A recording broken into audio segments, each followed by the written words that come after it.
Ladies and gentlemen, it's time for the Heroes Lounge Nexus Rumble. This is our weekly King of the Hill style format where one team stays on each week in each of our brackets. But there's two brackets on the Transparent. Yes, we do have two fantastic brackets, and we start off with the lower series, which is divisions 5 to 7. We'll be getting around to the divisions 1 to 4 later, where we have a very exciting matchup. But as I said, this is 5 to 7, and we have a Division 6 team that have been staying on for 2 weeks now. It's their third week in a row. Forum und Ähre. They are being matched against a beautiful fat team. A free agent team, some might say. Friday the 13th, which is the new free agent team this season, but they're doing really well in Div 7, and they want to try their chances here in the Nexus Rumble. Yes, they do indeed. So for those of you who maybe don't know, a free agent team is when you just sign up to Heroes Lounge as an individual or a small party, and you get matched with other free agents into a free agent team. That's what FAT stands for. And in this case, Fat Friday the 13th, as you point out, we'll be going up against Forum und Ähre. I'm new here at the Nexus Rumble Transparent. You and Aviator have been running the show in previous weeks. I mean, what do we have to expect? We have to expect a little bit of spice. You know, these teams, this is where they can bring their experimental stuff a little bit. You know, you want to put on a show for the Rumble. That's what the Rumble's about, putting on that show and getting those to be the champion. And so something that you might think is a bit too risky for the main season, you think, we want to play it safe this week. You want to bring it out. And Forum and Ähre do that every week. They play a sort of two bruiser composition. And so really look out for that from them. You know, they've been playing Diva Artanis with a main tank on the side. Stuff like that. Just that really juicy picks. I really like the Artanis. I say it every week. And it comes out and it just brings the entertainment value every single time. Absolutely. I mean, the Artanis, of course, you know, he can provide such playmaking potential from out of nowhere. A bit like Stitches as well. But, of course, he has to expose himself to great risk, which is why some teams are a bit afraid of using him. And, of course, later on will have the upper rumble. Of course, we're not announcing those teams just yet, but do tune in later on to hear who will be joining in for those. Yeah, it's due to be incredibly spicy, so keep tuned with us as we have a series immediately after this one. As I sort of was saying, you know, we have this team at Friday the 13th. They're currently third in Division 7, so they've been doing really well there. You know, they've won 5 out of their 6 matches, so it's not like they're doing bad as a team.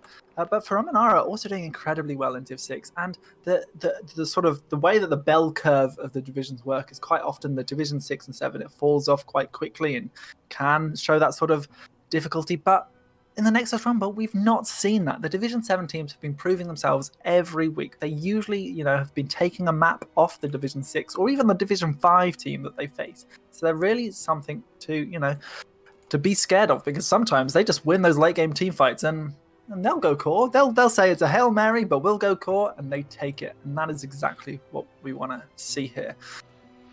Well, speaking of spicy plays, I'll tell you the map picks are in fact, for this first game in this best of 3 that we have on today. And in fact, it's going to be Brax's Holdout for that first map. Now, yeah, would you like me to talk you through how those bans came about, Transparent? Yeah, please do. Well, let's get it on screen. So, as we can see here, it is Forum and Ähre who have picked Brax's Holdout after Dragonshire was banned by themselves. They also banned Tomb of the Spider Queen, and Battlefield of Eternity and Cursed Hollow were banned by their opponents, Fat Friday the 13th. And yes, once again, it is Brax's Holdout that we're going to for game number 1. I mean, what do you make of that Brax's Holdout pickup there? It's not quite standard, really. I think a lot of teams ban it out, and it's a map that is quite often sort of overlooked by a lot of teams, but it's one of those ones where you feel a bit more comfortable because you can get that second pick advantage of being able to pick the top laner first. Something really interesting was that the Fat Friday the 13th banned out Battlefield of Eternity, which is where Forum and Ähre have a big success. You know, they've won both weeks in the Nexus Rumble so far on Battlefield of Eternity. It's somewhere where they feel incredibly comfortable, especially doing that sort of double bruiser composition. So it's really nice to see that they've paid attention in the previous Rumbles and maybe done a little bit of research. They knew that they were going against Farum and Ähre. Obviously, Farum and Ähre didn't know they were going against Friday the 13th, so they'd gone in blind here. But the homework has been done, and Braxis Holdout is where we've ended up. Yeah, so these teams don't know, as you say, they don't know who their opponent's going to be until more or less the hour of the Rumble itself. So they don't have the time for that, lengthy homework that you get maybe in more traditional league stage. But they do, of course, know who's playing against them when they're doing the map drafting and such. But that is, that is something that must be weighing on the team's minds as they go through the week. Is who are we going to be going up against to retain the title, if they will indeed be able to retain it this week. Yeah, and of course, there's big pressure on here because we've had teams they've won one week and then lost the next week, so they've sort of been going through. We've had one team before, Super Unstoppable Bros, in the upper Rumble. Sorry, they managed to hold on for another extra week.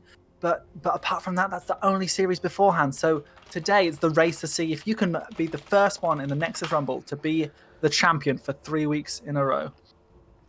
Yeah, so the pressure really is on. I believe we are going to get into the draft in just a couple of minutes. We're just waiting for some final setup to go on just now. I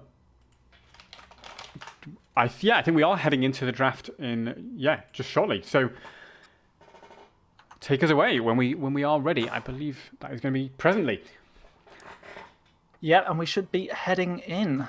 So Braxis Holdout. So, what do we expect on Braxis Holdout? I'd love to see a Rexar. Rexar is one of those heroes that usually comes out here. Misha can sit on the point and and Rexar himself can soak the lane. It's something where, you could just get a little bit more flexibility. But in the end, something could come out to counter that. And I like the Kira. Kira is one of those heroes that you see very rarely, and I've got a few friends who are big fans of Kira, and it's really good against the Rexar. So I'd like to see that come out. But of course, we're in the lower Rumble at the moment. Div 6 and Div 7, sometimes it's just personal preference, and people getting the heroes they want to play. Well, while we're looking at the draft, if you want to, you can get bets in on who you think will win this game number 1. If you think Farum and Ähre will win game number 1, you type !bet A and a number of points. Whereas if you think it's going to be the red team, Fat Friday the 13th, you type !bet B and a number of points. And transparent, how do you know how many points you've got? You can do !points, and then I'll point to it. Yes, that's actually my face that you're pointing to. Well, you're pointing to the betting, I suppose, but yeah. One of these ways. Anyway, magical. Yes, type !points. That's the way to find out how many points you've got, and you can get points for following and for watching. So, Gul'dan Band, that's a strong wave clear hero on Braxis Holdout. So, obviously, Fat Friday the 13th wanting to win that Zerg and deny their opponents the chance to clear it too easily. Yeah, and Kel'Thas was banned before that, so obviously both teams sort of being a little bit aware, knowing that wave clear is very important here on Braxis Holdout. And Kel'Thas being one of those picks that you quite often sort of say, it's big carry in the lower leagues. Those spread bombs, chain bombs can be really impactful. So smart bans here. And the Varians come out. Now I think there must be a little bit of a scouting ban here. Yeah, 7 times Fat Friday the 13th have picked Varian. And they've won 85% of the time. So really something that they play a lot of. So that quick little bit of scouting that Farum and Ähre could do, they've made good use of it. Yeah, that's really fast research by them, and it's absolutely crucial potentially to controlling this draft as they head into. Look, Joanna first picked here. Now, this is something maybe a bit more common to the lower leagues now, because Joanna seems to have fallen a little touch out of favour at the top divisions since she got a bit nerfed on the Iron Skin. Yeah, obviously having that unstoppable 5 seconds later is not really desirable when it's all about that counterplay with the CC in those higher leagues. But here at the bottom, Johanna's still very stable. She has a lot of wave clear, that lot of front wall control that you quite often want. And being picked into it is the Maiev and the Mei. Now, most people say that Johanna's sort of the counter to Maiev. So if Lord T can play well with the blinds, stopping the Umbral Bind, sort of latching onto the backliners. It could be a good way of preventing this Maiev from popping off. So a little bit of an interesting pick here from Ähre. Yeah, absolutely, and I think it shows confidence on the Maiev to pick it into Joanna, as you say.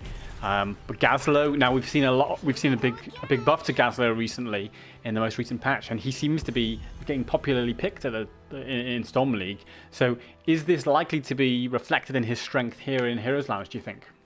I think so. You know, Gazlo is coming in strong. A lot of people thought he was strong immediately after the rework, but then he sort of settled down a bit. Now with the new buffs, just going to give him that extra little edge over. You know, there's a lot of tools and utility he has now. With the turrets being able to do consistent damage, it's a very good hero. As well as his new stun cooldown, it's just a fantastic all-rounder. And it could be played in the 4-man if they're a little bit, you know, trying to mix things up a bit, but could well be in the off lane and show some dominance. Yes, absolutely. So, I mean, Greymane banned here by Forhum and Ähre. I mean, that leaves a bunch of things open in terms of DPS, second DPS potential. It seems like they're expecting their opponents to put Gazlo in that solo lane. But what then do they put in the solo lane to respond to Gazlo? Does he have a natural counter like some other solo laners do? Or is he a good all-rounder there? I think he's a good all-rounder. I'm not super aware of the offlane, I must admit. As a healer main myself, I mainly concern myself in the 4-man here on this. And seeing what supports they pick up is something I will know a lot of. But the offlane, I really don't know. Maltho and Mephisto. Now, here's the thing. Chromie is often described as a real counter to Mephisto. Because when he does that shade of Mephisto in, you can press Temporal Loop and he'll be coming back to that point, so you can't get that advantage of the shade of Mephisto where you hop in and pull back out, because Chromie will pull him right back. Now, of course, he can use his medallion to block that, but that's a big resource committed, a much longer cooldown on the Chromie's Temporal Loop. So it means Mephisto will have to play a bit more carefully with that shade. Do you think that's an oversight there by TK3? I think a little bit, but equally, the mages have been sort of, there's only Li Ming really left, and Mephisto does a lot of AoE damage, so something could be really good for sort of getting that big wombo combo. And if they feel like they've got that with the Maiev, maybe the Warden's Cage to pull everybody in, big Mephisto AoE, it's going to do a lot of damage. But are they going to be able to pull it off? We'll have to wait and see. That's something that they've got to try and put on themselves to make those big plays happen. So they've got to be careful. Yes, we'll have to see how they proceed there. Yeah, as we said, you've still got about 30 seconds or so to get those bets in.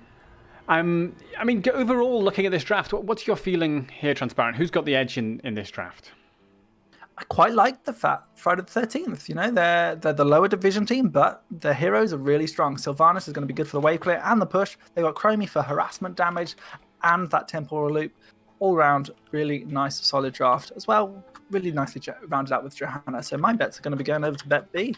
I think I'm the same here, you know, because I think that, like you said, that the Joanna counters that Maiev and the Chromie potentially counters that Mephisto. So they've individually got the pieces to fit together. And I have seen Gazlo dominate a Rexar sometimes in lane since those buffs.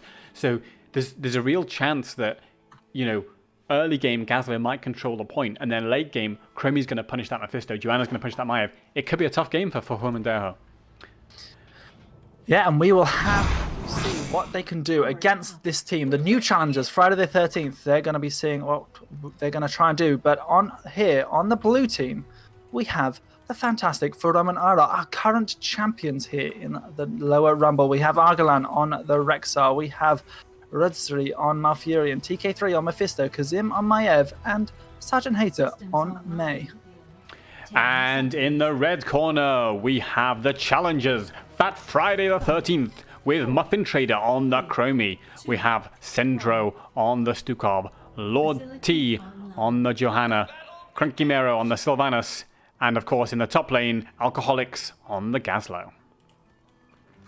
Yeah, and we will start off looking at this bottom lane here, trying to check out what is the posturing going to be. Obviously, Chromie has gone for the Sandblast talent here to try and sort of have a little bit more poke, get those extra echoes that she can do to just make sure that Road 3 on the Malfurion has a really hard time. Yeah, absolutely, and you can already see Chromie getting a big poke, huge tether from Maiev there. She has gone for the Naisha's Memento at level 1, so not the not a stacking quest, but that will allow her to do a lot of spread damage if everyone gets clumped on the enemy team. Yeah, So Lord stepping up there and threatening that Mouth there, who is in the time trap. Yeah, they were indeed stepping up, and they step up once again. Cranky Memo, just being able to blink out. Nice use of the Unstoppable from her Banshee's Wail.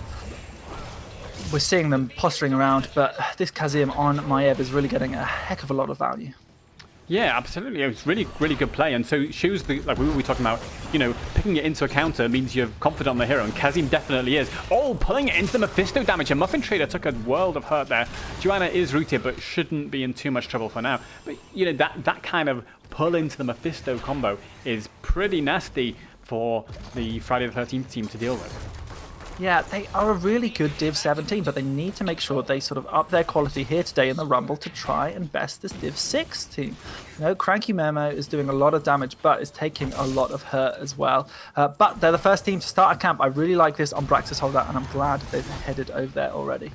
Yeah, good play from Fat Friday the 13th, immediately getting that camp as quickly as they can. At the moment, Rexar does have control of that top beacon, and the blue team has control of the bottom beacon as well. So the blue Zerg is channeling up, and in fact, they haven't managed to catch this camp up yet. Lord T falling a bit low, does pop the Iron Skin, will walk away for now. Puts a counter pressure onto May, but May's got her own D with a big shield, and actually Sergeant Hater stepping up, wants to punish Joanna down to 60 HP. Oh, and that's a nice little finish there from May. Yeah, they take it, and they look like they're trying to take this Bruiser camp as well. Ooh, almost getting a kill on the Sylvanas as well. And all while that's been happening, there's been beacon process at the same time. They are really showing their stuff. It just seems a little bit of uncertainty there coming from Friday the 13th. And they sort of need to make sure they know exactly what they want to do to be able to say, are we going to finish this camp, or are we going to go in and try and take this team fight? Because they look like they're in a good position for the fight, but now they've got to defend this 100% Zerg wave. Yeah, and with Gazlo in the top lane, this is actually quite difficult to deal with. Chromie's not the greatest at wave clear. You know, she's got some for sure, and Joanna's got a decent amount as well. But with Mephisto and Mouth stepping up there to zone, it's kind of a bit difficult for the members of Fat Friday the 13th to clear this Zerg. It's already got the front wall and is pushing pretty hard onto that fort.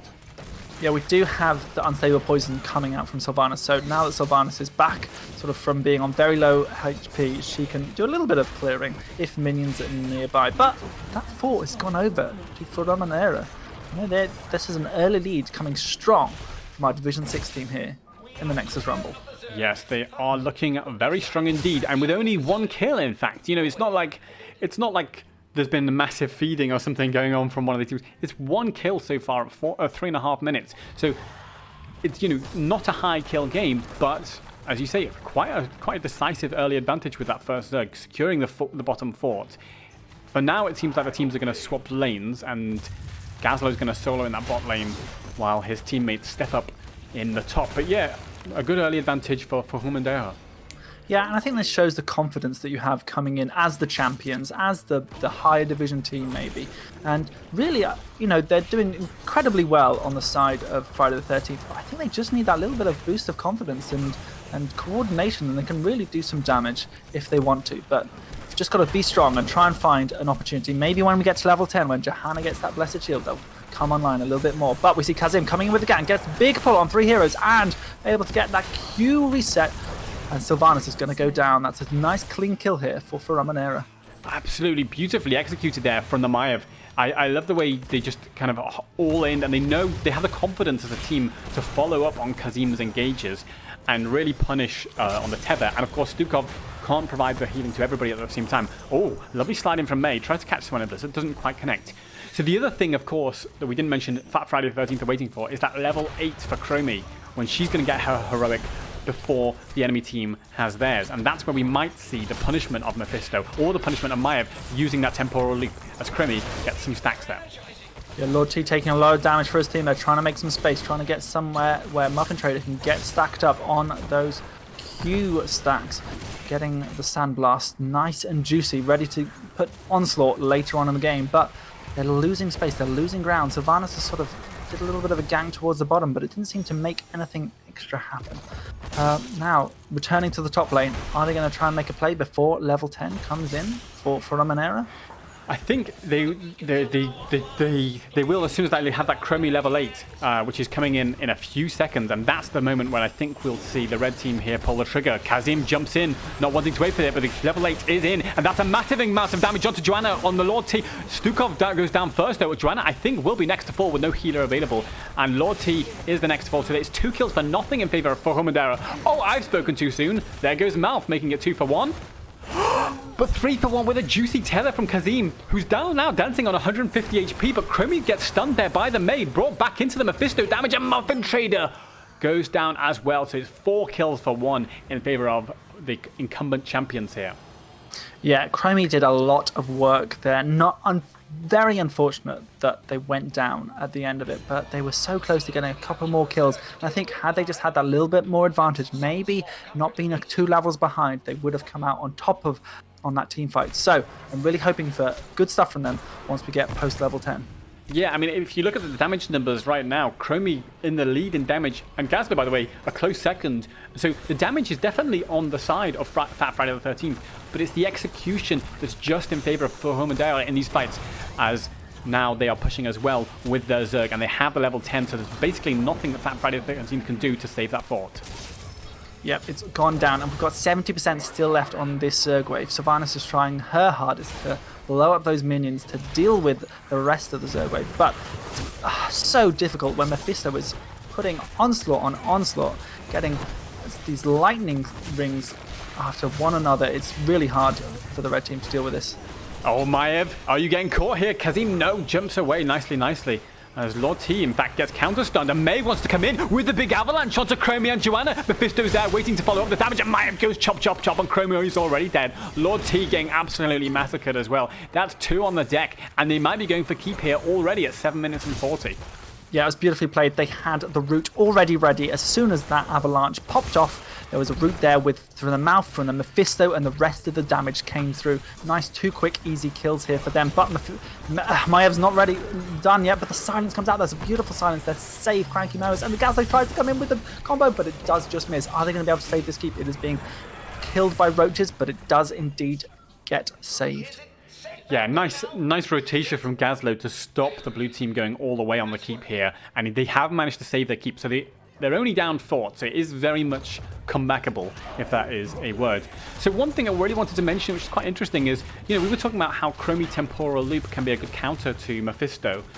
It seems like Chromie's gone for Slowing Sands instead. I mean, I guess that's more to stop Maev and Rexar running in and not worrying as much about the Mephisto. But, I can't help but think maybe that Temporal Loop could have scared off the Mephisto a little bit more. Yeah, it's whether you're sort of worried about the sort of zoning or looking to try and get a big blow up. And perhaps with the Sylvanas and the Stukov and the Johanna, they're feeling that they can't quite get that instantaneous blow up that they really would like to have had with the Temporal Loop. So just a little bit of extra control in the team fights, Slowing Sands. I'm sure it will do all right. Yeah, and I suspect a lot of the game plan right now from Fat Friday the 13th is going to be pivoted around the grabber bomb from Gazlo here, played by Alcoholics.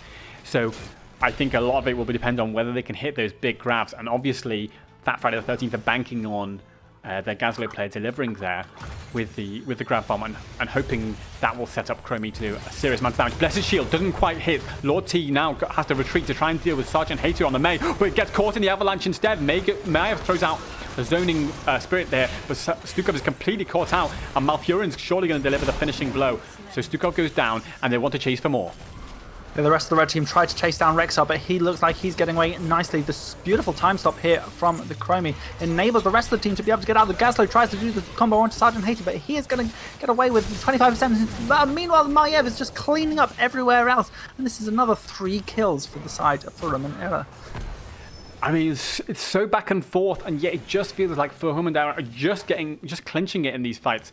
I really like the time trap from Chromie into grab bomb setup. It was really nice, and it did catch May, but they just couldn't quite finish the job, partly because Rexar was on the back line really punishing that Chromie, and that has been a problem for them. Is once Lord T on Joanna goes down, and once the healer's dead, then they're really struggling. And it has so far been great avalanche engages from Sergeant Hater.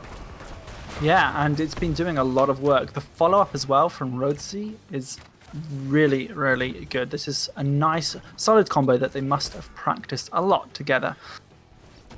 Yeah, absolutely, and they are.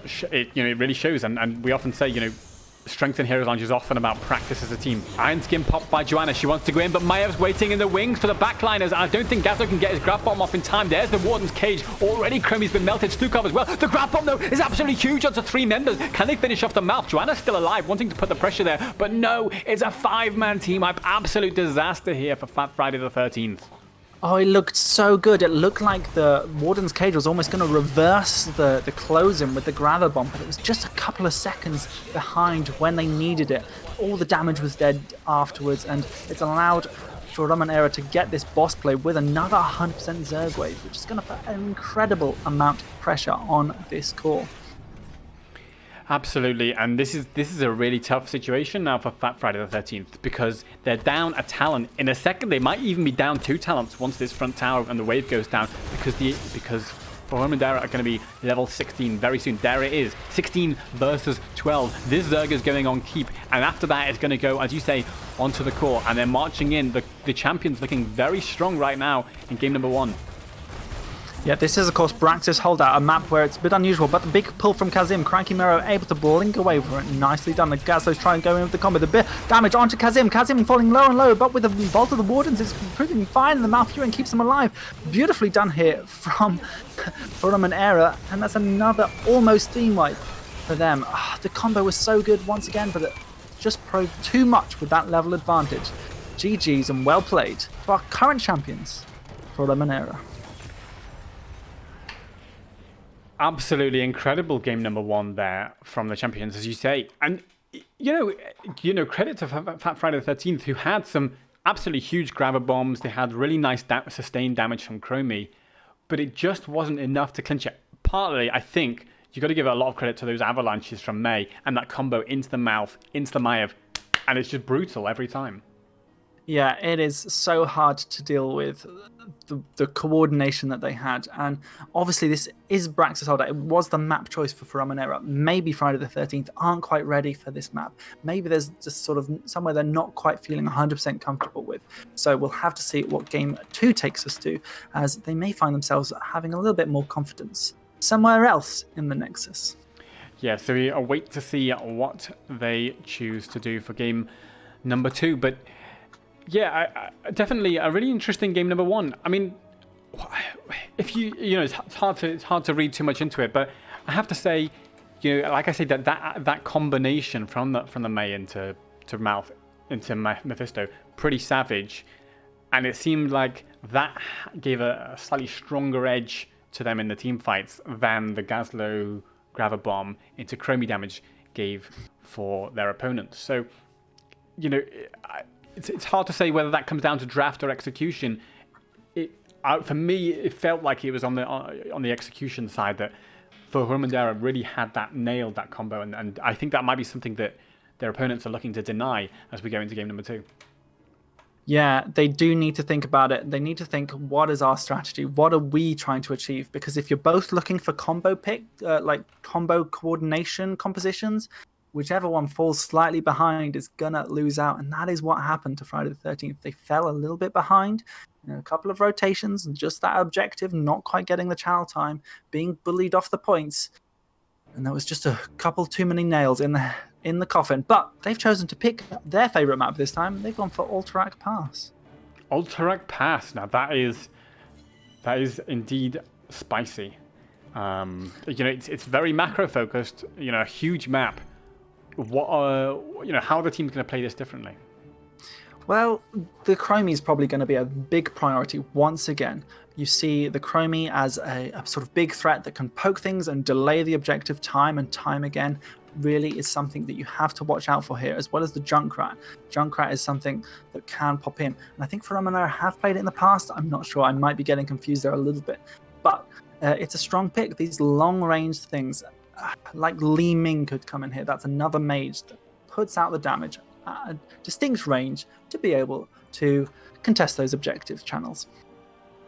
Yeah, so you can do the old poke and soak strategy where you have that long range poke, as you say, to contest the objective, whilst having somebody soak with macro.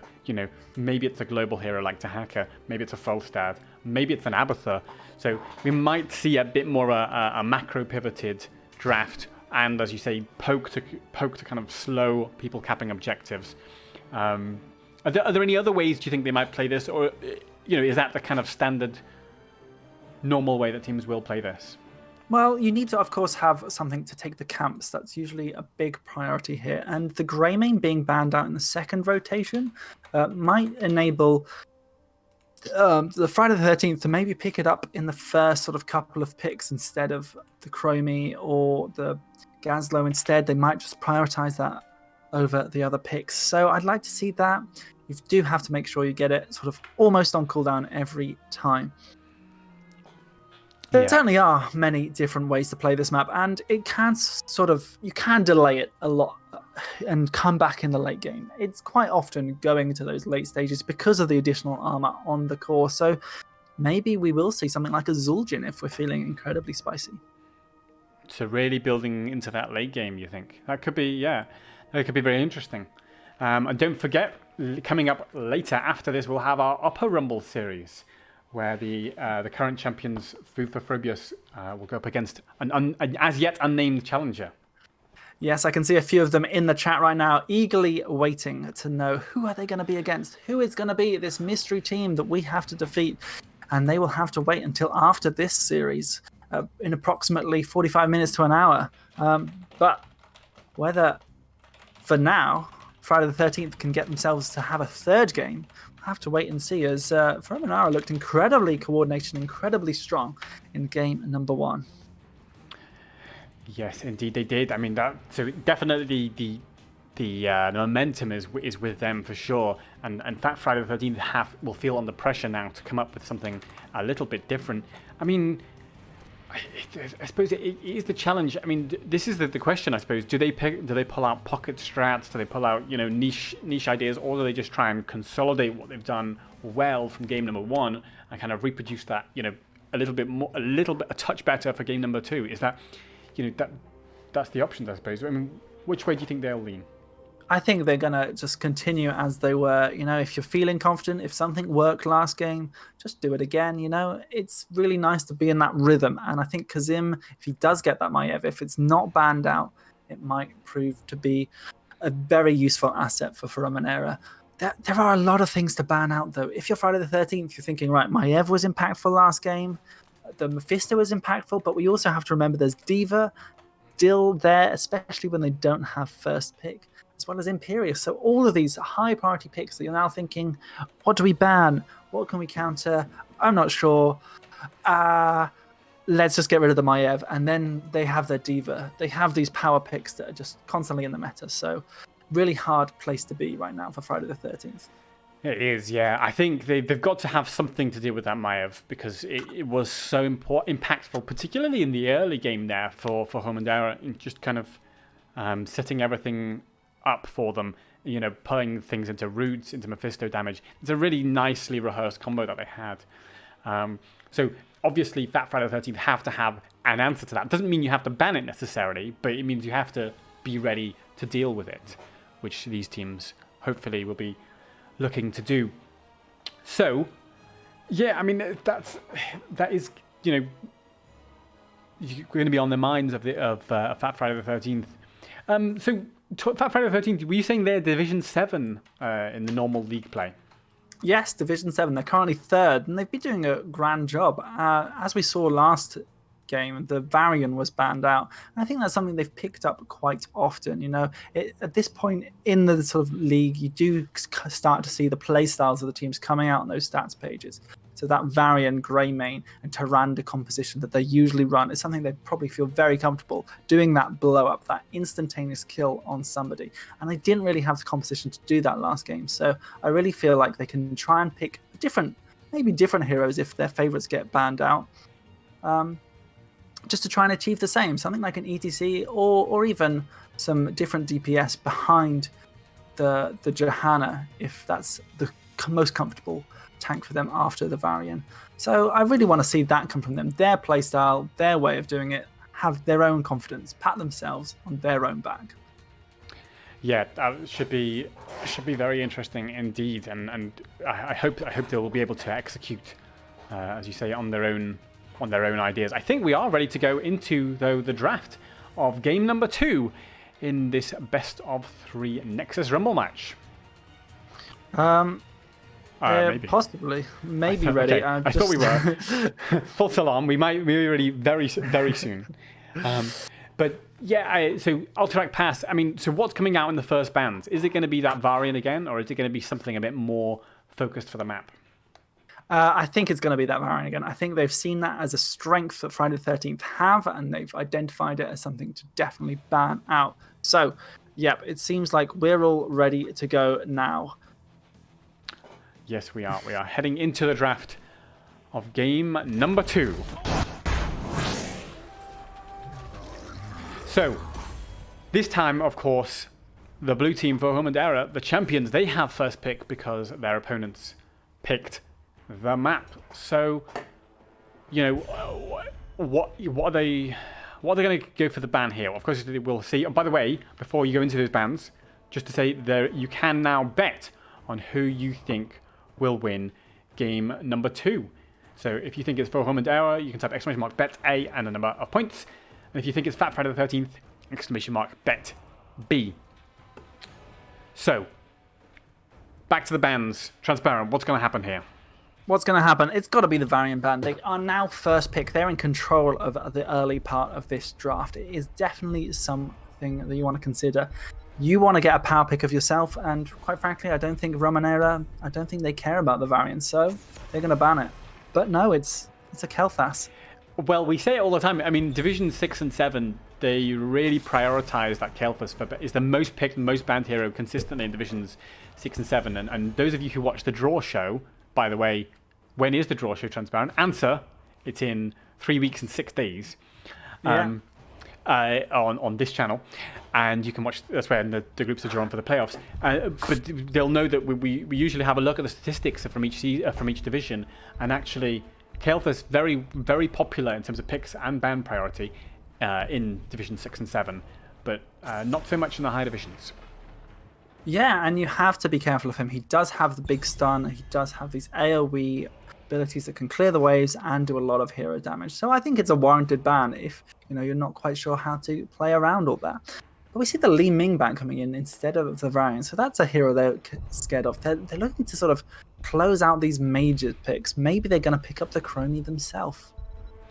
That could be very interesting, yeah, and just squeeze that mage battle. Of course, they like that Mephisto, and if the Mephisto worked so well for them in game number 1, why wouldn't they go for it again? Well, one reason might be, of course, Chromie has longer range poke for that objective, more persistent poke, as Imperius gets slam picked. Yeah, Imperius picked up here. Very powerful hero right now, and Sergeant Hater has had it banned, I think, every game he's played in the Rumble. He's pretty renowned for playing it. So I'm sure Sergeant Hater will be incredibly happy he has the Imperius. That stun and the follow-up damage does an incredible lot. But we see a Johanna Orphea. This is really good to see from Friday the 13th.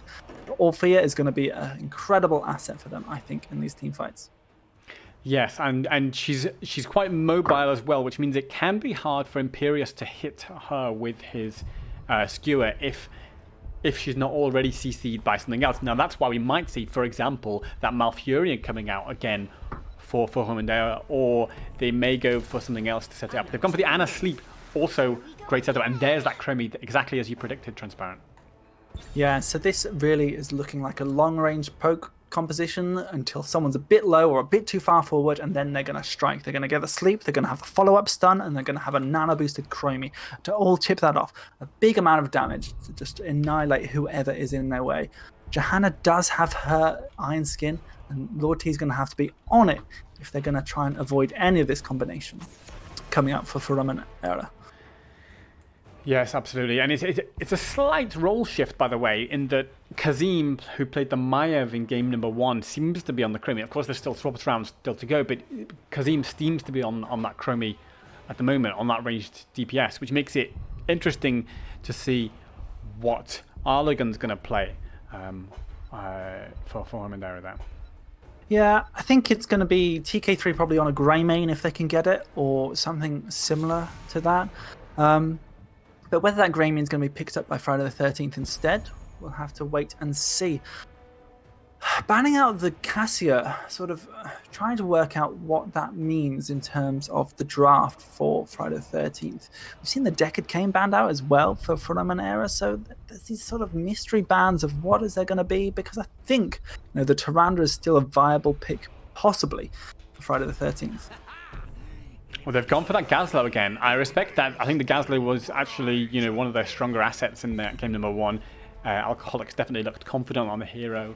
There were some real chances for grab bomb, and if they can catch it onto Imperius, for example, who's not got the same kind of unstoppable as May had in game number 1, they may be able to get a bit more follow-up, with that Orphea as well, who's got the AoE clap.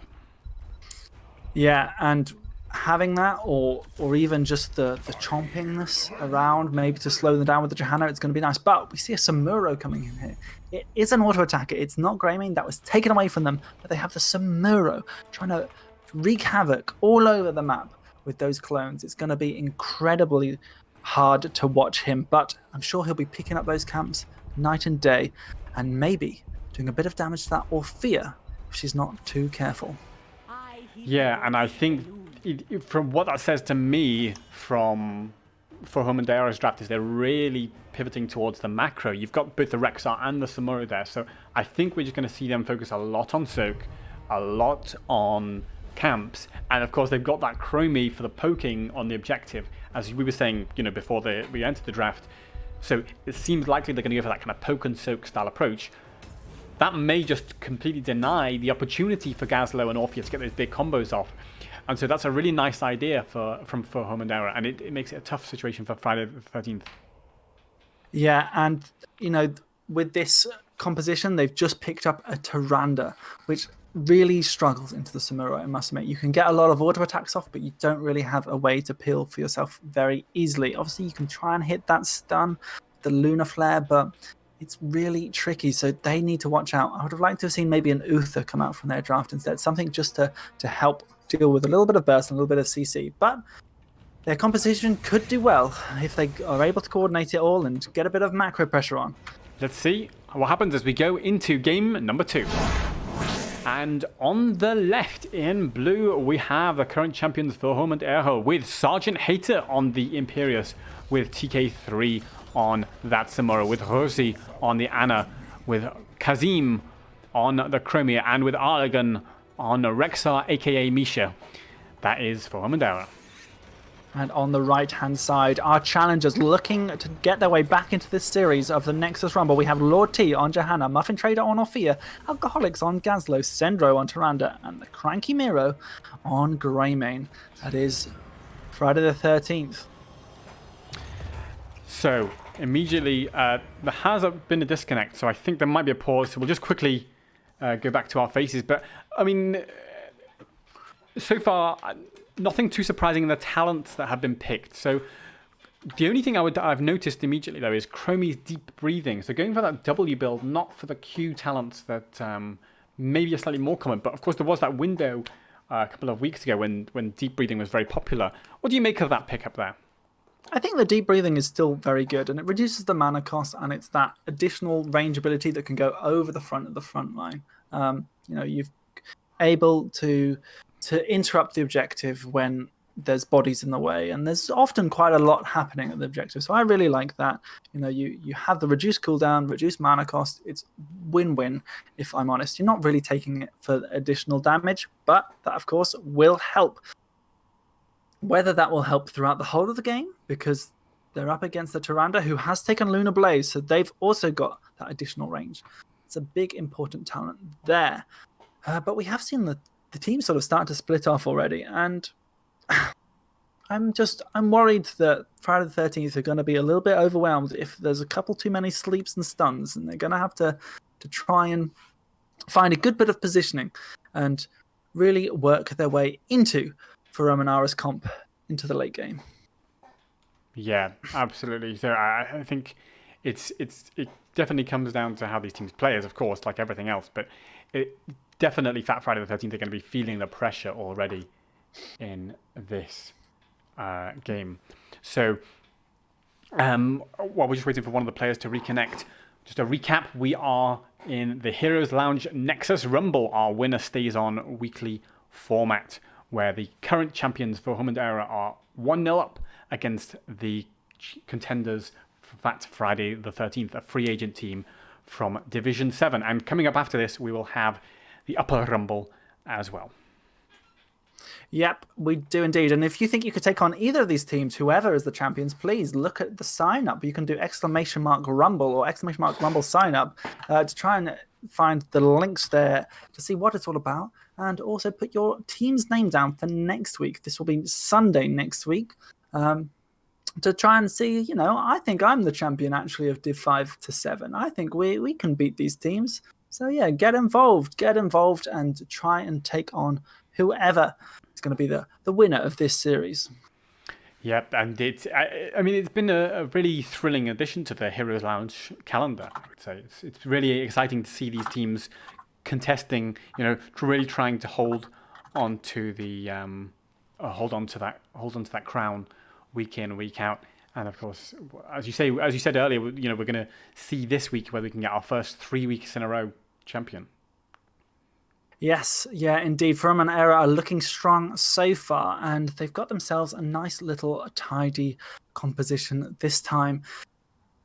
They've beaten off Div 5 team 2 weeks ago and a Division 7 team last week as well. So this is their second Div 7 opponent. But I really want to see them get challenged again. So any Div 5 teams out there, please look to try and get involved with the Nexus Rumble here on Heroes Lounge. We've had such a good showing, and the teams are bringing a lot of entertaining compositions, and I'm excited to see a Samuro composition coming up soon. Yeah. Am I right in saying that next week's Nexus Rumble will be on Sunday rather than Monday? Yes, it will be back on a Sunday. We had a little break because of the NA playoffs, which were fantastic games as well this last 2 weekends. But yeah, we'll be back on a Sunday at 19:30 CST once again.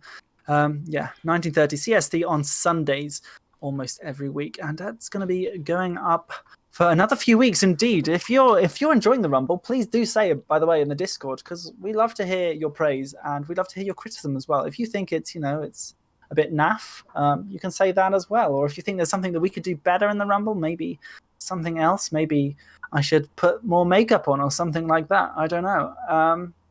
Let me know in the Heroes Lounge Discord, where we want to hear all your feedback. Particularly about transparent makeup. But no, feedback about anything. It's all good. It's all good. And by the way, if you missed the NA playoffs that happened last weekend and this weekend, then you can check them out on this channel's videos, which are somewhere up there, and they'll also be on the Heroes Lounge YouTube channel, which exists, believe it or not. Yeah, it does exist, and we keep sort of the exporting of the VODs, including the Nexus Rumble. Plenty of exciting matches to watch on there, to your heart's delight, with myself, Karis, Aviator, Samu, and all the other casters who've helped out in the last couple of weeks for the NA playoffs. We've had a splendid time here, and it's really good to see such good support from our community, for the NA community. And of course, we will be having the EU playoffs coming up very shortly in a few weeks' time. Yeah, of course. There's still a long way to go yet, Hobbitses, because we haven't even got to the draw show yet, the central event of the Heroes Lounge seasonal calendar, which will be in 3 weeks and 6 days, or as some are describing it already, 27 sleep till draw show. Oh, that is interesting. And we may have some exciting Rumble fun on the draw show day as well, if we can get our heads around a little bit. So if you've got any ideas of what perhaps we want to have a finale, or maybe a mid-season finale almost for the Nexus Rumble, let us know on the Discord. Absolutely. So this is, back in theory to the game, or at least to our analysis of the game, because we're not quite ready to go back in yet. In terms of laning structure, so you've got the Rexar and the Samuro on for Hum and Ähre. How are they going to do it? Is Samuro going to be continuously all over the map while Rexar is sort of solidly soaking? Is Samura going to be doing camps? Is Rexar going to be doing camps? How do we think Fulham and Ähre are going to play this? Well, Samura has not taken the stacking talent on level 1, so I think they're going to be doing the camps most of the time. They're going to be looking around the map, getting the camp, maybe trying to get the gank on the Gazlo, maybe trying to find that pick-off on the Tyrande instead, or even invading the enemy's camp. They're feeling incredibly confident. But just having a little bit of an additional error. Yeah. So, I mean, yeah, I think I agree about those camps, and I think so. We will see Samura just playing macro, and I think that's the way these teams are going to play it. We are waiting a little bit because we are going to be sort of rebooting the game because there's been a bit of a tech issue. But so that is what we're waiting for at the moment, viewers. But worry not, the second game of the lower Nexus Rumble will get underway in a few minutes' time. So, I mean, absolutely, I think the Samura will be going for the camps, and I think that's something that Fat Friday the 13th have to be thinking about continuously. Is, how are they going to how are they going to deal with the macro pressure that Samuro and Rexar will be putting on when Chromie, as we said, is probably going to be poking that objective from a safe distance. My gut feeling is Fat Friday the 13th need to, if they get a chance early game, need to take out that mid fort in order to better control the kind of poking areas from which you can touch the objective with Chromie. So, yeah. Watch out for that Samuro in the backline all the time. The composition from Friday the 13th is much more in your face, and they're going to have to look to try and sort of snowball all the way in, try and get really hard and maybe get into that Ana. Once you kill the Ana, there's no more nano boost, there's no more heals, and maybe they can dismantle the composition from Roman Era at that point. I have to say, you've got a lot of fans in the chat, Transparent. Well, I do have a moderate following that here to just look at my hair apparently, and maybe my eyes. They're not interested in the games, but we're not really sure what's going on, if I'm honest. But I'm here to host the game, and we're gonna host another lobby for Alterac Pass, as we've had a little bit of tech issues here.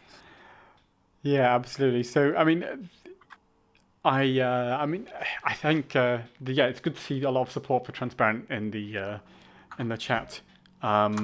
So let's just try and sort some of these tech issues out at the moment. But we are going to, I promise, bring you the Nexus Rumble soon, TM. It will be possibly a couple of minutes. Transparent, I mean, what's your feeling about, being the underdog here, Fat Friday the 13th? They are, Division 7, they're the contenders, and they're a game down. How's that going to play into their psychology?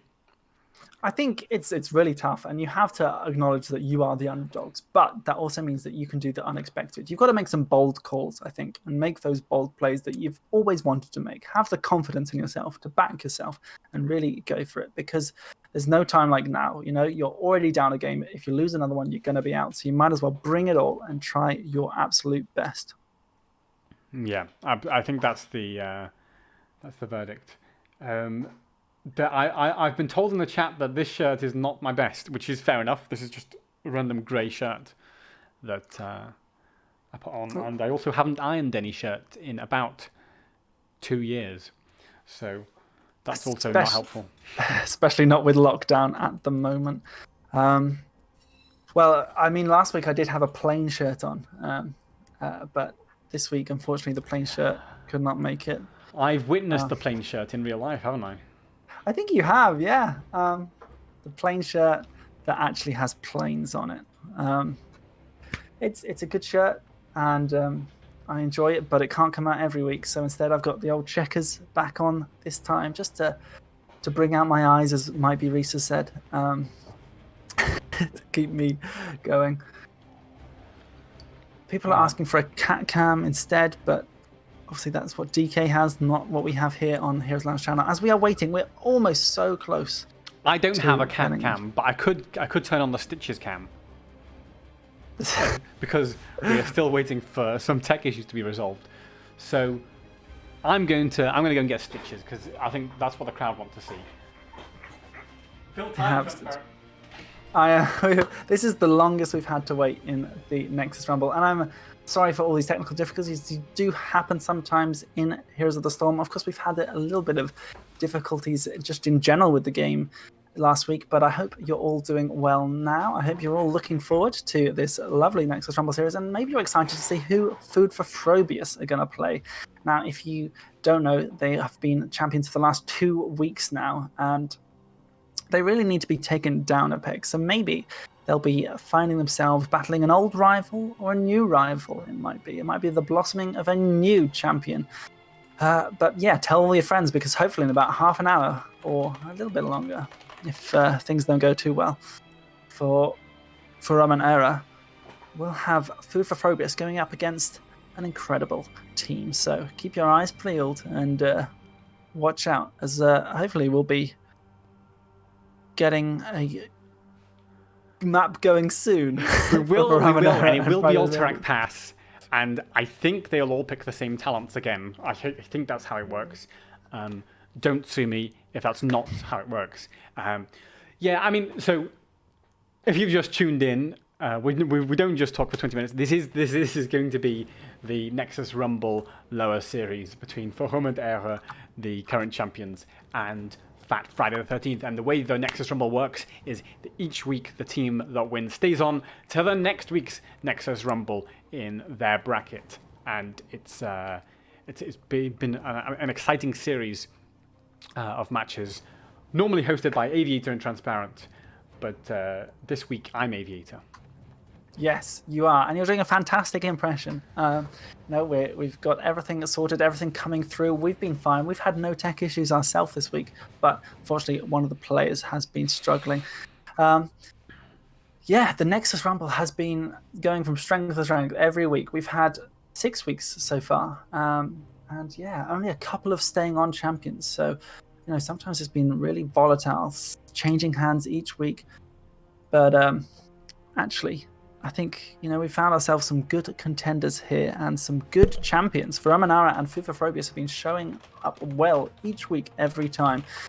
And I'd like to see them maybe another time. But at the moment, Friday the 13th, trying to put up their best interest. Yes.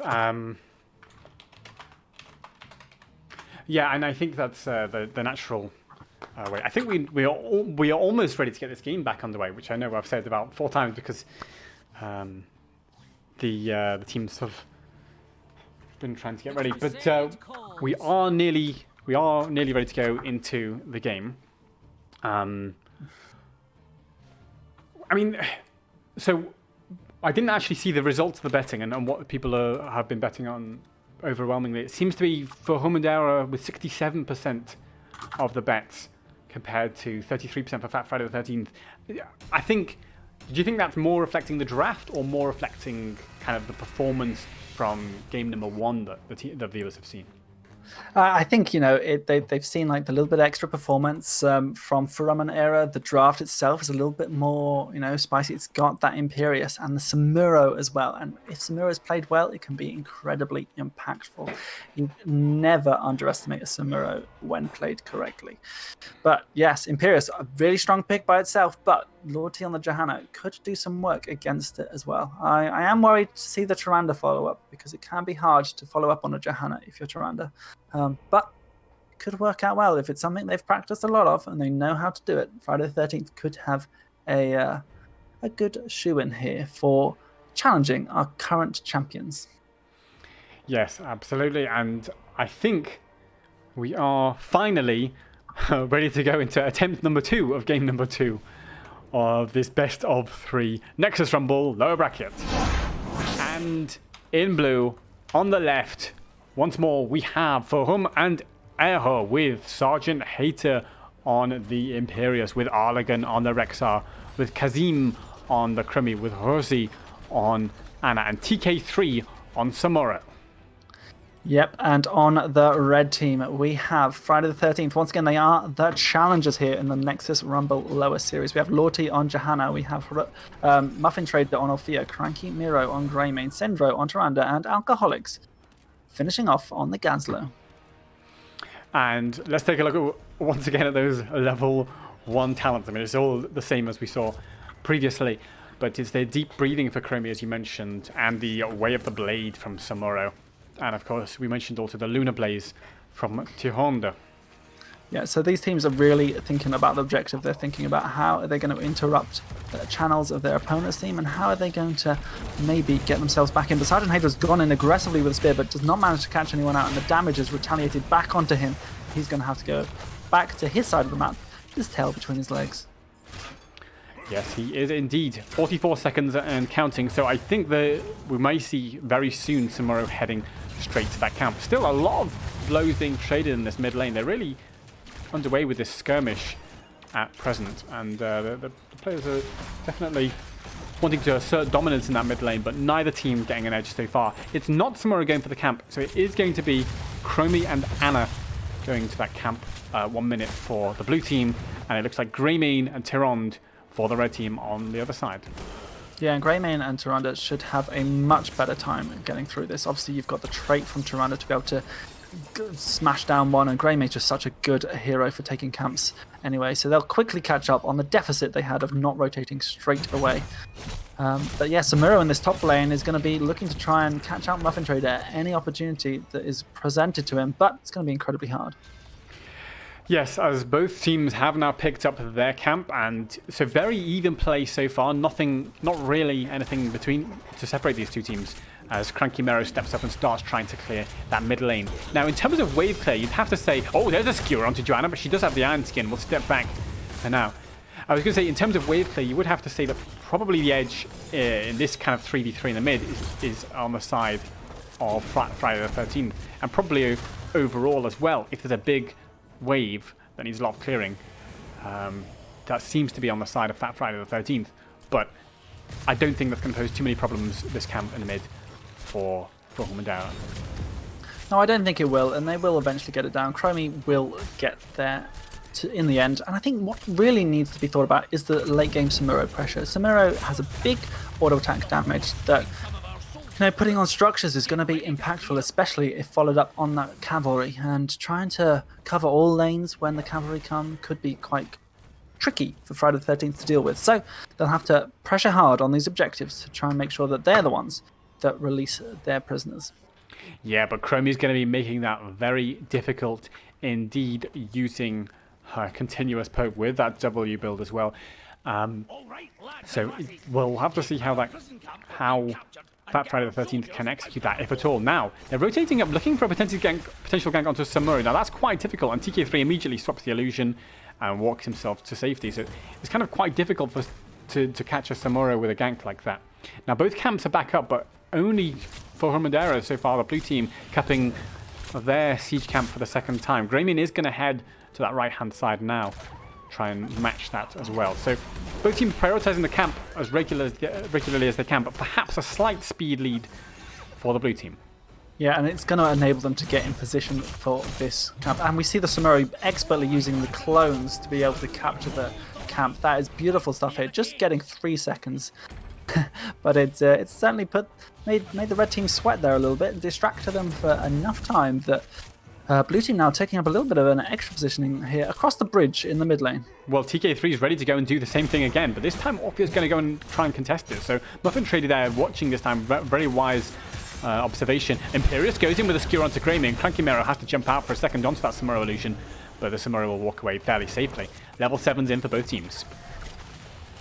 Yep, the level 7's coming, and Chromie is waiting for that level 8. Cranky Mero falling a bit lower. Sergeant Hager looking to try and get that spear, but no avail this time. We see them back splitting off. The teams are just looking to soak out, extend this first objective phase as long as they can. They're not quite feeling like they can get the channel just yet. Yeah, absolutely. And so Cranky Mero going to try and start working on these, clearing these Samuro illusions. The thing is, these Samuro illusions, if left unattended, they can just grind down those boys who guard the objective. And once the boys are gone, it'll be a sort of free cap for Samuro in the back, in the back, and that's going to be quite, something that they always have to be careful of. Now, yes, they stopped it after 3 seconds last time, but if he does that 10 more times, if you know what I mean, he can sort of just grind it down with a few seconds each time, and give up an illusion each time. Oh, but that's a combination onto Greymane, catches him out, and that's the first kill of the game. Yeah, the first kill after 5 minutes 20. We've been very patient, but Greymane just caught out there by the Imperius. Nice work here from Farum and Ähre. And meanwhile, throughout the whole of this first 5 minutes, they have been soaking every lane and every minion, which is why they have almost a level lead at this point in time. They're so close to getting level 10. Yeah, so really good macro game being played by Farum and Ähre so far.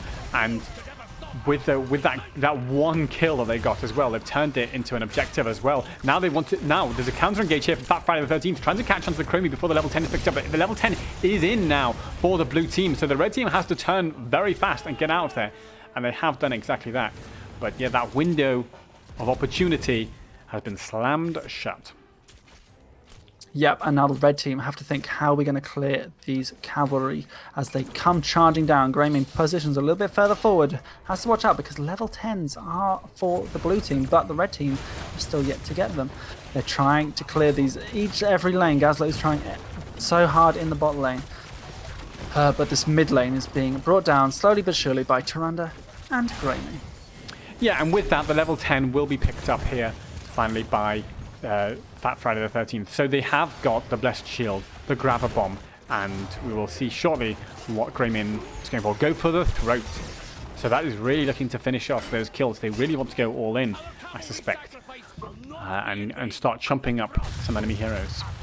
Yeah, that means they're going to have to go quite deep. It might be something to just try and finish off Samuro at some point. If they think that they've got the right one and got him low, it could be something just to instantaneously kill them.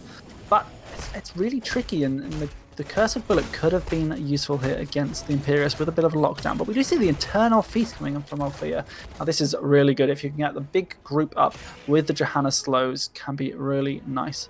But once again, both teams are taking these siege camps, and it's really nice to see that the Division 6 and 7 teams know the meta of this map. Yeah, they know how to play this map. That's a nice engage onto Imperius, but he's too close to the towers to make it into anything more. But lovely slows and stuns there from Joanna and Tyrande. So, yes, I mean, you're absolutely right about the Eternal Feast. I suspect the idea is they're going to drop that on top of Grav Bomb from Gazlo. Once he gets to level 20, he's going to have the double bombs potentially as well. They're going to be able to CC the members of Farum and Ähre in place for a long time. Of course, that's a long way away, and as you say, it makes it kind of harder to get those single bursts. But now, can they catch on to Rexstar? In goes Greymane, wants to finish the job. The Blessed Shield is there as well. The damage not quite there from Orphea because she wasn't quite in range, Muffin Trader, so they weren't able to finish off Arlagan, who escapes with their life. Yeah, they used Go for the Throat there as a gap closer additionally onto the bear. They jumped on the bear with the wolf form and then used Go for the Throat to get onto the Rexar. So a nice little adaptation here of using Greymane's skills a little bit differently against the Rexar. But the red team now have to think about all the things that are happening. Sergeant Hater waiting in the bot lane, waiting for this Gazlo to come out, but does just miss him. The medallion's popped off by Alcoholics and walks away safely with his life. Yeah, for now, again, it's still only one kill so far in this whole game. Cranky Mero wants to chase onto Samuro, but Samuro does the old switcheroo. But now, hang on, TK3 going to take a few swipes. But again, Samuro's not in any real danger. So it's still only one kill in the game, but Fat Friday the 13th are going to get their level 13s in very soon. The thing they don't have, though, is their own camp, where the camp was picked up by Farum and Ähre. In fact, if we look at the XP totals, you'll see that there's a tiny lead in mercenary XP for the blue team, but I think there is an equal number of camps capped. It was just at different times.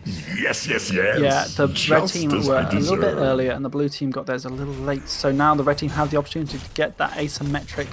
And a beautiful interrupt here from Gazlo. Yeah, they're going to have that asymmetrical advantage if they can keep interrupting this objective, and they do indeed. But the Imperius gets a big stun and the sleep comes out and incredibly quickly afterwards as well, followed up by the grenade from Ähre. Sudden Hater here all by themselves, while the rest of the red team are incredibly low. Sudden Hater is going lower and lower themselves. They have to be careful, but Samura is looking for vengeance. He's come in with 2 kills, one after another, now looking to get onto the Tyrant with the stun. Lord T is all by themselves, and that is a 4-for-0 right now for Fordham and Ähre.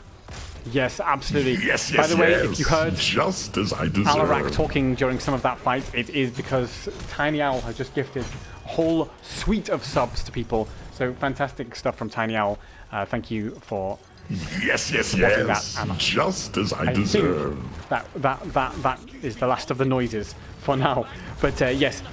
Back to yeah, an absolutely incredible fight there from Fordham and Ähre, as you rightly pointed out, and you know, it's still only 5 kills in it, but now that's allowed them to get the boss. It's allowed them to get the objective to 0.3 seconds, although they will probably cap that in just a few seconds. Or will they? Because it looks like the red team are actually coming to contest this in time. And the level 16s aren't in yet for Fordham and Ähre. Up they step. Imperius comes in with the skewer. There's a Tyrant stun to zone, but it is Samuro capping at the back. 0.3 seconds. Bang. Yeah, it's hard to interrupt an objective in 0.3 seconds immediately after the opponents have channeled it. Now they have to deal with this boss Friday the 13th. They have to deal with the cavalry once again coming down. And although they're cleaning this up boss quite nicely, it's going to be hard to deal with the rest of the macro pressure, where I'm sure the other 2 forts are going to fall from the insane damage that actually Chromie and Samura are going to be putting out onto these forts now. Yes, and they are. It's with the cavalry as well. This is just, it's a bit tough here for Fat Friday the 13th. This cavalry is marching top with a lot of blue members supporting it. Samuro, in the meantime, just trying to get even more soak, squeezing every drop of blood out of this XP stone. So if we take a look at the XP totals, in fact, Samuro has soaked 12k so far this game. Rexar soaked 11k. The highest on the red team is 9, well now 10k from Gazlo. Now, is this going to be a fight pre-16 though from the red team? I don't think they want to commit for that. I think they're just trying to clear the cavalry, but they're posturing a little bit, threatening the blue team, saying, if you come too deep, we will try to punish you. So back off and let us clear this cavalry. And that's exactly what's happened. Yeah, not confident enough to go forward to maybe try and get that keep. Obviously, there's a stun, there's the Johanna to slow them while they're in there, and with the threat of an eternal feast, they could well have died if they tried to get that keep there. So they've just pulled out and said, right, we've got the fort, we'll keep the soak, we'll keep a lead. But all in all, it's a fantastic defense from Friday the 13th. Yeah, I really like the kind of posturing that they did in that top lane, just to threaten the engage without actually committing to the pre-16 engage. So that's a nice kind of positional play there from Fat Friday the 13th, playing the mind games, knowing that of course Samuro wasn't there to back up for Fordham and Ähre. Yeah, and now we see a little bit of a breather for Friday the 13th. They have the opportunity to catch up, get to that level 16. Maybe they can take the fight before the level 20 comes in for Fordham and Ähre, but Friday the 13th will have a good amount of talents. Yeah, they're good talents on level 16. Greymane will get a bit of additional damage, and so will Tyrande, either picking up the cleanse or the % damage. So, yeah, a nice little breather for Friday the 13th. Yep, the level 16 is coming in now, and we'll see on screen in a second just those talents. So you can see Gazlo going for Arc Reactor, so we'll be able to have more bombs potentially, and potentially more turrets as well. Now, they're stepping up, looking for this immediate level 16 fight. In comes the Joanna, trying to catch on to Imperius. His shield's already been used. Sergeant Hater with a grab bomb to deny his exit. That's going to be a kill surely onto the Imperius. A lovely kill, and it's the first kill of the game for Friday the 13th. Yeah, and this is coming at a crucial time. Like, the objective has just spawned, the boss is available at the top. They need to clear out this mid wave, but after that, they need to make a decision on what do they want to do and what are they going to take. Because when you're given an opportunity where the opposing team has no tank for 40 seconds, you really need to make something of it. Looks like they're a little bit uncertain, you know. Tyranda's gone to the top to position for the boss, but Johanna's positioning around the objective. Do they try and take the fight 4v5? It looks like the objective is going to be picked up pretty comfortably by Fordham and Ähre whilst the red team go for this boss. Now, if Fat Friday the 13th can then go and contest this objective, then I think this is the right call. But if they can't, if they don't manage to do it in time, then that's a big problem for them, because they will have given up the objective for a boss that doesn't do much. I often say an unescorted boss does nothing, particularly on this map where the bosses are kind of quite weak and it's only going on a very healthy fort up in the top lane. However, it looks like Orphea, with the help of Joanna, will be able to decap this objective. So far they've got a boss for nothing. So that's a nice play there from Fat Friday the 13th. Yep, they are thinking about what are they going to do now, though. The boss has put a little bit of pressure once again for them to be able to recap the bit, but the grabber bomb comes in, the unstoppable popped onto the Misha. Misha has gone down. Now, what are the red team going to do? Alcoholics is being focused by the fort, stuck in the mud trap, but has to use the amount of Dalian to get out. The boss is still pushing onto this fort. Sergeant Hayes tries to go into the grey mid, but he's going out. Alcoholics being focused in the backline by the Samuro, and Samuro takes them down. Samuro keep going for blood, but is able to swap out using that mirror image. Nicely done here from TK3. Absolutely incredible there from TK3, because that looked like a fight that was well controlled positionally by Fat Friday the 13th until TK3 snuck into that backline and really punished that Gazlo. And I think Fat Friday the 13th are going to be really disappointed, because that was their window before level 20, and once again the window of opportunity has been slammed shut in their faces, this time by Samuro, and the level 20s now are on the side of Forum and Ähre, who are going to pick up this objective with only 18 seconds left on its clock. Yeah, and they need to be careful because they're already quite low. Tyranna's trying their best to heal up, but this even just this camp is put on a prayer, and TK3 swaps in. The Silent Hater jumps in as well, and they're going to be able to take this siege camp. No more follow-up there, but these mirror images have a bit more HP now they've got to level 20, and it's proving troublesome to be able to deal with them from Fat Friday the 13th. Yeah, this is actually very difficult for Fat Friday the 13th at the moment. They're a long way from level 20 as well. They've got to deal with an incoming cavalry. Yes, they still have 3 keys, but one of them's a bit tender already. So it's going to be a very tough defense for them. What they have on their side is that they have the grab bomb available. In fact, now they're looking for an engage right now onto the Chromie with the grab bomb to follow up, but she dodges it with the ice block, so Chromie's still alive, and Grayman's going to be sleeping for a long time there because of that Anna sleep, but Chromie falling so low, but Orpheus died in the backline to the Samuro, who's just on a killing spree here. Now they're going to catch onto Grayman as well with Sergeant Hater on that Imperius. Misha charges in, catches onto Sendro's Tyrant, and she'll go down as well. It's 3 on the deck. It might be 4, it might be 5, it might be game. Yeah, with that Chromie down, they do have a lack of range damage, but Samuro is busy putting the pressure in the other lanes. They're trying to take out all of these keeps before they go on the score, obviously reducing the armor, but Gazlo gets taken out by Sergeant Hater and Argolan. Really nice coordination from them, and they're looking at this core, they're sniffing at it and thinking, this is tasty, this is the fresh meat we want, this is the way that we are the champions of the Nexus Rumble, and they're going to take this 2-0. Forum and Ähre stay our Nexus Rumble champions. They are indeed the champions. GG, well played to Forum and Ähre. So, I mean, just a really convincingly strong performance here from the champions, and you have to give them credit for a calm, disciplined, controlled game. I like the tenacity of their opponents here, Fat Friday the 13th, who showed some real willingness to take the fight to them, and we saw again some nice engages from Joanna from the Gazlo, but they just couldn't quite make it all connect, particularly with TK3 on that Samuro in the backline, constantly giving them problems. Yeah, and TK3 just proved like to be able to clean up any sort of kills. Chromie was doing a lot of damage, putting out all of the sort of spells, hitting that backline, and TK3 just then swooped in with the Samuro, cleaned up. Really nice play from both teams, really, but especially TK3 and Kazim on those DPSs.